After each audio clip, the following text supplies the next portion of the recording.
Okey, Assalamualaikum. Kembali lagi dalam channel Cikgu Hani. Hari ini Cikgu Hani ingin membincangkan berkaitan sains setan 3 bab 5 iaitu termokimia. Jom.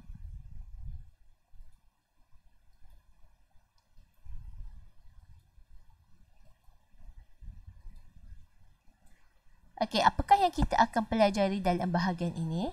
Iaitu standard pembelajaran yang pertama adalah mendefinisikan tindak balas endotermik dan tindak balas eksotermik, menghubung kait haba yang diserap atau dibebaskan dalam tindak balas kimia kepada tindak balas endotermik dan tindak balas eksotermik.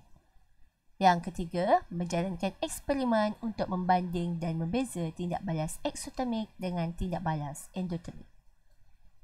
Yang keempat, menjelaskan dengan contoh tindak balas eksotermik dan tindak balas endotermik. Manakala yang keenam, mereka bentuk bahan yang menggunakan konsep tindak balas eksotermik dan endotermik bagi menyelesaikan masalah dalam kehidupan. Okey, dia ada 5 SP ini yang perlu dipelajari oleh murid-murid sains tingkatan 3. Okey, apa itu termokimia? Pernah dengar termokimia? Okey, termokimia adalah kajian tentang perubahan haba semasa tindak balas kimia berlaku. Terdapat dua jenis tindak balas termokimia iaitu tindak balas eksotermik dan tindak balas endotermik. Okey, kita lihat eksperimen 5.1. Okay, apakah tujuan eksperimen ini? Untuk membanding dan membezakan antara tindak balas eksotermik dengan tindak balas endotermik. Pernyataan masalah, apakah persamaan dan perbezaan dalam tindak balas eksotermik dan endotermik? Hipotesisnya adalah tindak balas eksotermik ialah tindak balas kimia yang membebaskan haba ke persekitaran, manakala tindak balas endotermik ialah tindak balas kimia yang menyerap haba dari persekitaran. Pemboleh ubah yang terlibat adalah pemboleh ubah dimanipulasikan jenis bahan kimia yang kita gunakan. Pemboleh ubah bergerak balas bacaan suhu akhir yang kita nak lihat di akhir eksperimen itu. Yang ketiga, dimalarkan. Pemboleh ubah dimalarkan adalah isi padu air, di mana isi padu air adalah tetap daripada awal hingga akhir dan sama untuk setiap eksperimen. Hanya bahan yang digunakan adalah serbuk natrium hidroksida, amonium klorida, larutan natrium hidroksida 0.1 molar, larutan asid hidroklorik 0.1 molar. Radas yang kita gunakan adalah cawan polistirena, termometer, spatula dan silinder penyukat. Prosedurnya adalah seperti rajah ini. Okey, di mana rajah 5.1 kita masukkan satu spatula natrium hidroksida ke dalam cawan polistirena yang berisi air.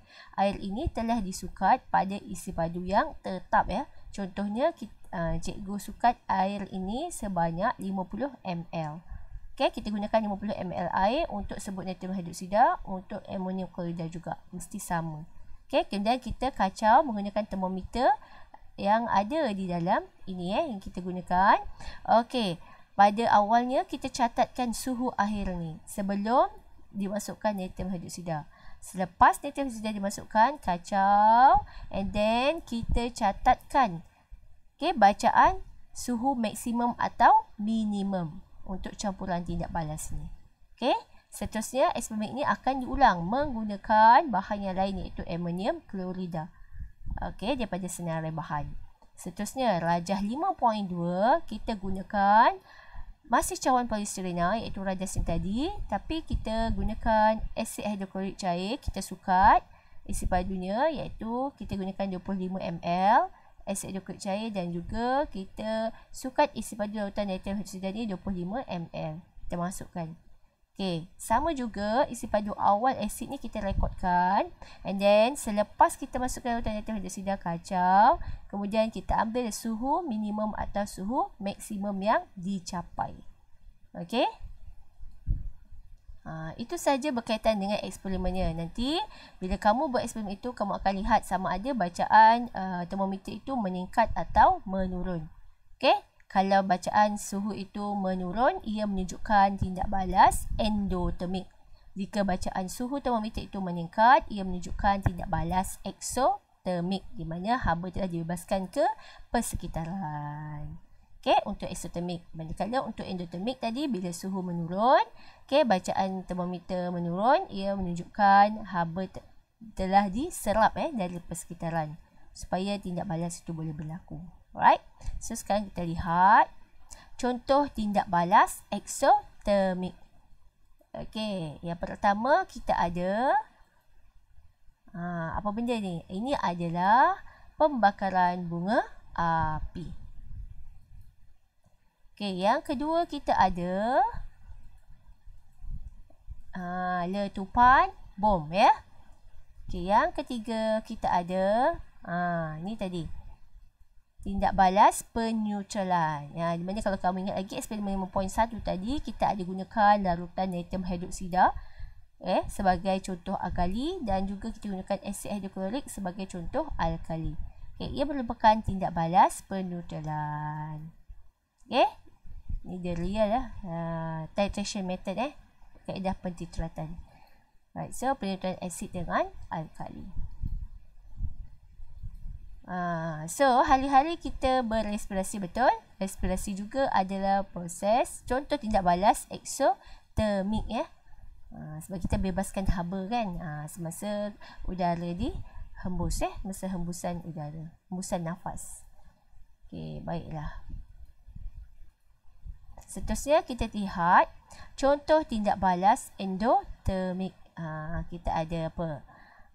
Okey, kita ada pengeksakan besi daripada bijinya tadi. Kita cikgu ada bincangkan kan sebelum tadi ada sangga. Okey, iron ore ni maksudnya biji besi, arang kok dan juga batu kapur ni tadi. Okey. Okey, so yang kedua kita ada membuat kek. Membuat kek juga endotermik kita serap haba daripada persekitaran. So maksudnya suhu yang luar tu sejuk lah. Luar Okey, yang ketiga kita ada apa ni? Melarutkan garam amonium dalam air. Kita guna garam amonium masukkan dalam air, so dia ada tindak balas endotermik. Okey, so contoh tindak balas endotermik yang seterusnya adalah fotosintesis ya, di mana fotosintesis ini serap haba daripada persekitaran. Alright.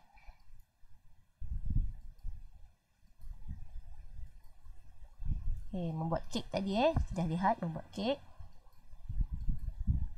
Dan juga melakukan garam amonium dalam air.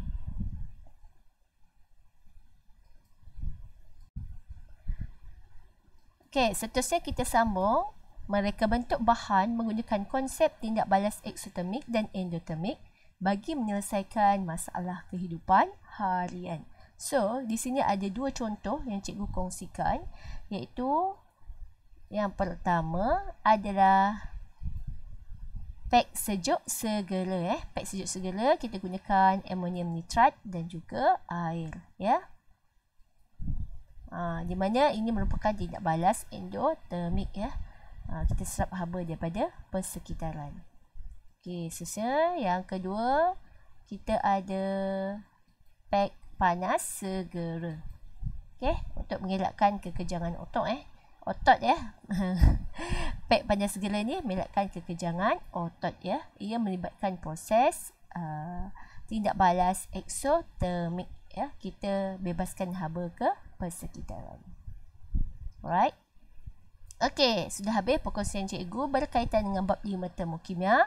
Jadi sebagai penilaian pentaksiran bilik darjah, kamu jawab soalan kuisis di bahagian description berkaitan dengan topik 5 ini, termokimia.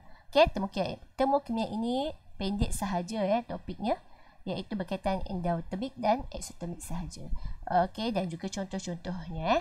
Baiklah, sekiranya anda suka dengan perkongsian cikgu pada hari ini, jangan lupa klik like, comment and share. Jangan lupa subscribe. Okay, sehingga berjumpa lagi dalam video cikgu yang akan datang. Okay, terima kasih semua. Bye.